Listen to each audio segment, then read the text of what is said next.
Welcome. Close your eyes. Let the darkness behind your eyelids be a room, a soft room, a quiet room, a room where nothing is expected of you. You can stay here as long as you like. The night is patient. It will wait. Tonight we find a symbol that was always there. Imagine a campus, trees, walkways, the quiet hum of a library, the rustle of leaves in the afternoon wind, a place where knowledge lives in shelves and the hours pass slowly, measured by the turning of pages. There is a student named Lynn. She is studying graphic design. Her thesis is on pattern recognition, the way the human brain finds shapes in chaos, faces in clouds, meaning in noise. She is supposed to find visual motifs in everyday life. She is supposed to prove that design is not invented but discovered, that the patterns are already there, waiting to be seen. She finds one, a symbol, 3 curved lines meeting at a center, like a spiral with 3 arms or a galaxy seen from above or a flower that hasn't decided which way to bloom. It appears in the grain of her desk. She runs her finger along the wood and feels the lines, smooth, deliberate, carved by time or by something else. She photographs it. She moves on. The symbol appears in the cracks of the sidewalk on her way to class, 3 lines meeting at a center. She photographs it. She shows it to a classmate. "Cool crack," the classmate says. Lynn nods. But it's not a crack. It's a symbol. It's the same symbol, in a different place, in a different material, on a different day. She starts looking. She can't stop. The symbol is everywhere. In the bark of the oak trees, near the library, in the arrangement of books on a shelf. 3 titles, Lean and Unwood, Meeting at a Point, in the foam on her coffee, in the clouds above the quad, in the veins of a leaf she picks up off the ground. 3 lines, meeting at a center, always the same, always different, always there. Lynn builds a collection. She fills a notebook with photographs. She labels them. She dates them. She maps their locations. The symbol appears in 27 places across campus. She shows her professor. He looks at the photographs for a long time.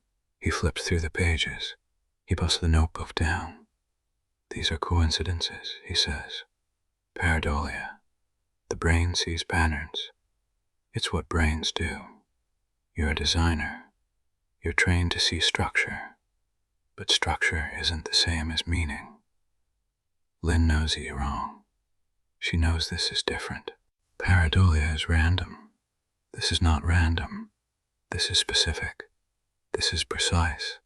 This is a symbol that appears in the same form, in the same proportions, in places that have no connection to each other. A desk in a sidewalk, and a tree in a cloud. What connects them? Nothing, except the symbol.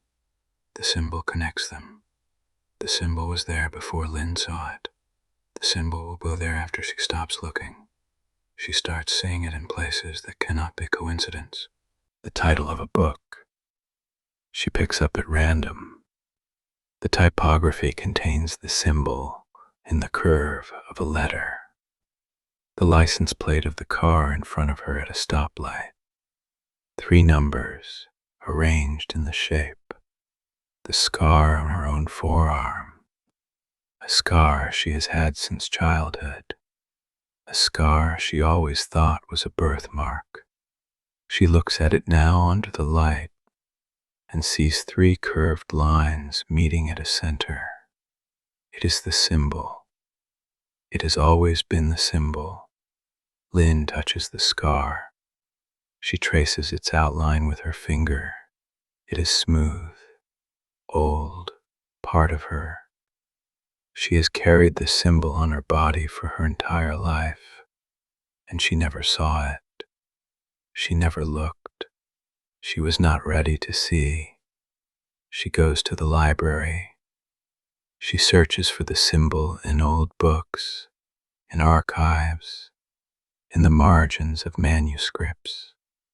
She finds nothing. The symbol is not documented. It is not in any book. It is not in any database. It is not in any record. It exists only in the world, in cracks, in bark, in clouds, in scars, and it has no name, no history, no explanation. Lynn stops looking, not because she gives up, because she understands. The symbol doesn't need to be explained. It doesn't need to be named.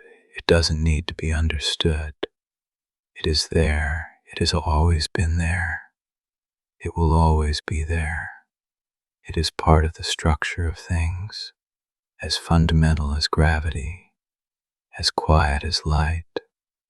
It is the pattern that underlies all patterns, the shape that holds the world together.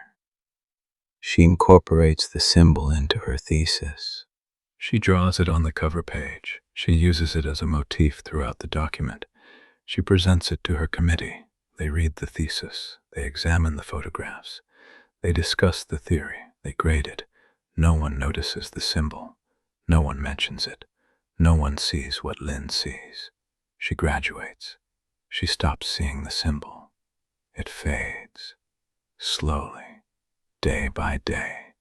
The cracks in the sidewalk are just cracks. The bark is just bark. The clouds are just clouds. The scar on her arm is just a scar. The symbol withdraws. It recedes into the world, back into the places it lives, the margins, the cracks, the spaces between things.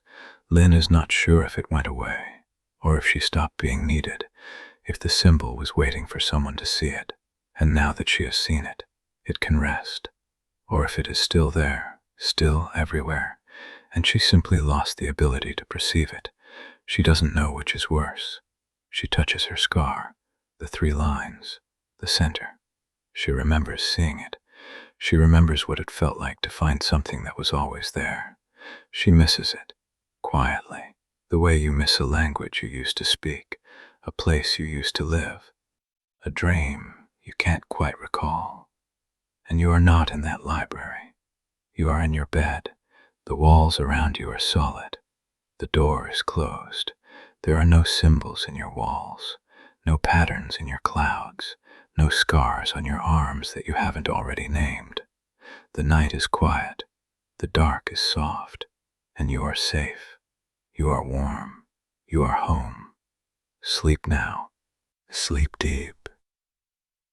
Let the patterns dissolve. Let the symbols rest. Good night.